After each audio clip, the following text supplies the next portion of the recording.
Welcome to the Two Pages Project, part of the Coil Entertainment Network. I'm your host, Rob Steele. If you'd like to become a published author with us, stay tuned after the show for a vast majority of the details. But first, let's get to this week's story. And in this week's story, we have a troubling romance with a sinister twist. Sit back and enjoy Don't Ask Favors by Mila Caris.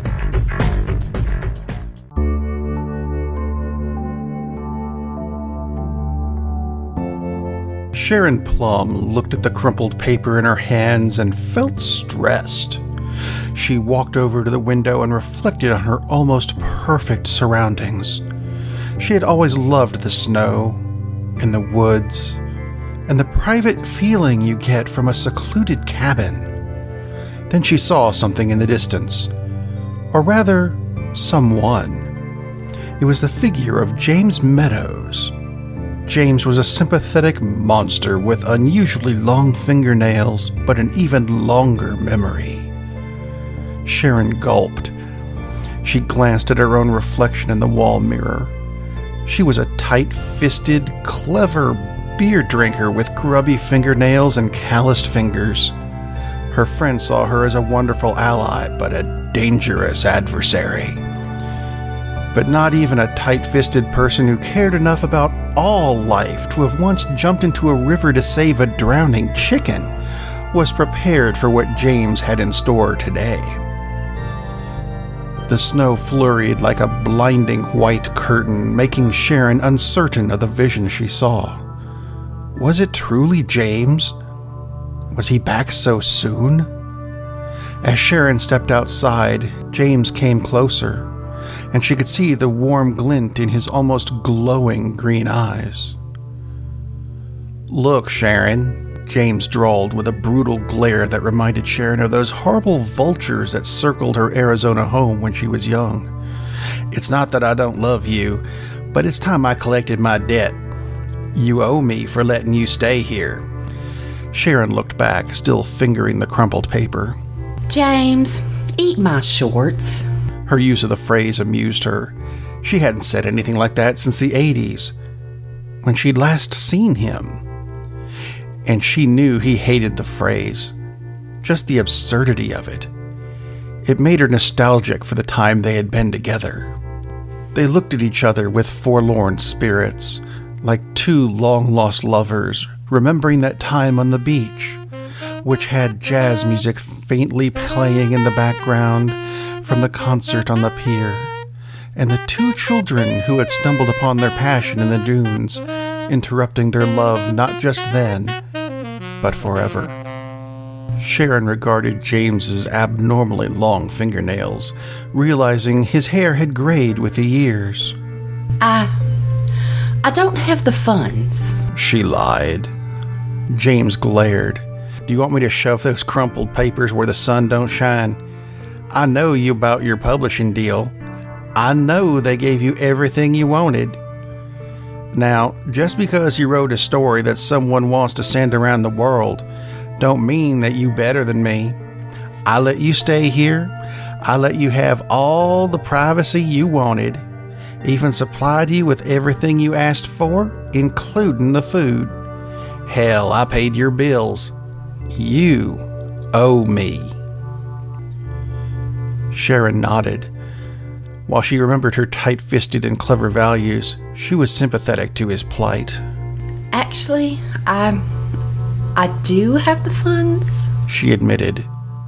James looked confident. It reminded her of when they had met. She hadn't known his history, nor even heard of him before. They were introduced to each other by Jennifer. Ah, Jennifer. She hadn't thought about her in years. What happened to her? She hadn't seen her since that night she was introduced to James. "You know it's not money I'm after," he said, drawing her back into the present. His emerald eyes burned with a passion she hadn't seen from him since they were together as a couple. It was those eyes that brought her back to him in the first place. She'd been an aspiring writer for years, but never had the time or means to complete her one big story. The story she'd had in her head for as long as she could remember. The story that would change her life. Get her published. Get her the money she'd need to finally find out what it was like to be, if not rich, then at least out of debt. She knew he'd be able to help, but that he'd collect soon after the deal was done. To not be able to enjoy the fruits of her labor, that's when she remembered that one niggling detail about her former lover. He was meticulous. He'd always been so.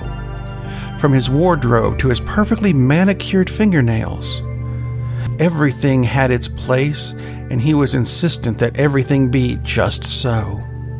When she came to him with her plan to sequester herself away and finally write that story, the deal she made included the house away from most of civilization and the means to support herself without having to leave to resupply her food stocks or worry about bill collectors. He said he'd be happy to take care of everything.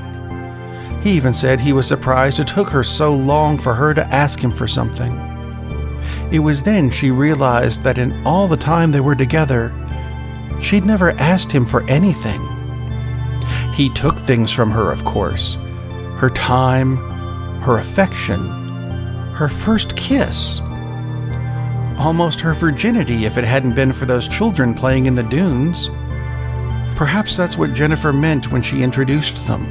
Don't ask, She'd said. You'll be sorry. The phrase seemed so out of place with the rest of the conversation.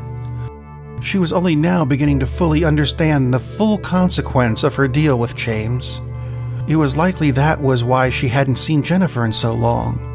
She'd asked for something, and James had collected. Now it was her turn. He supplied everything she asked. Only now she'd wish she'd said something about being able to enjoy her newfound success as a writer. But it was all so strange. He hadn't even said anything about how she'd found him. Come to think of it, how had she found him? She hadn't thought about him in almost 2 decades. But the instant she did, she knew exactly where to find him. And how he managed to get a place exactly like what she needed so quickly? It's time to pay, my dear.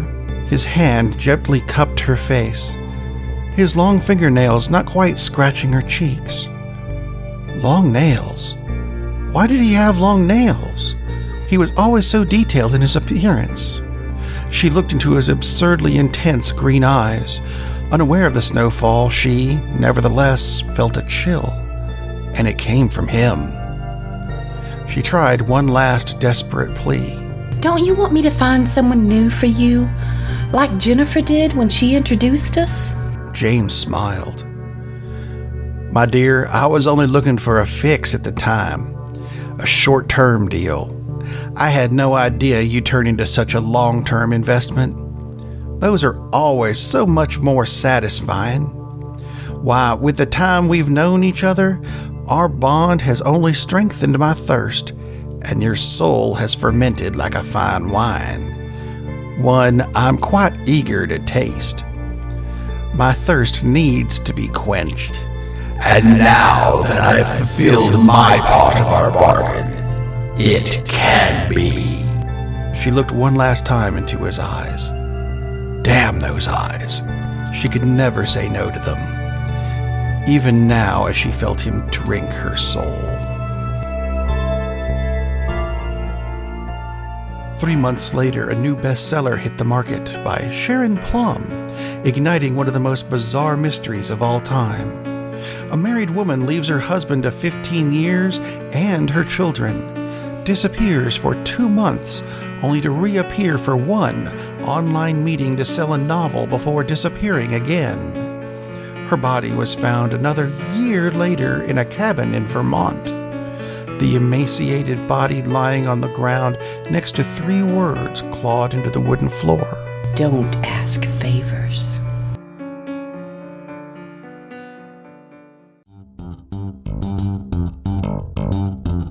If you'd like to have your story on the show, which is the reason we're here, send in your work. Check the website, twopagesproject.com, for the rules, and we'll take your short story and publish it first as an ebook on the website, then turn it into an audiobook on the podcast, and when we've got enough stories, we'll turn it into an actual book that you can buy at a store. If you'd like to submit a story, email it to contact@twopagesproject.com. We'll be open to any type of story you want to send us, from sci-fi and fantasy to history, fiction, western. Hey, we had supernatural romance today. Whatever you want to write. Just submit your story for the audiobook treatment and publishing on our website. Just don't forget to use that new email address, contact@twopagesproject.com. And don't forget to pass the show around, because it's free and it's fun. We'd like to thank iTunes, the Google Play Store, Village Connection Radio, and the Happy Hour Network for passing the show along. And we'd like to give a special thanks to Blanket Barricade for the background music. Check out their website, blanketbarricade.com. But also, don't forget to follow all the Coil Entertainment Network shows on Pinterest or YouTube, and please check out the Coil Entertainment Network store.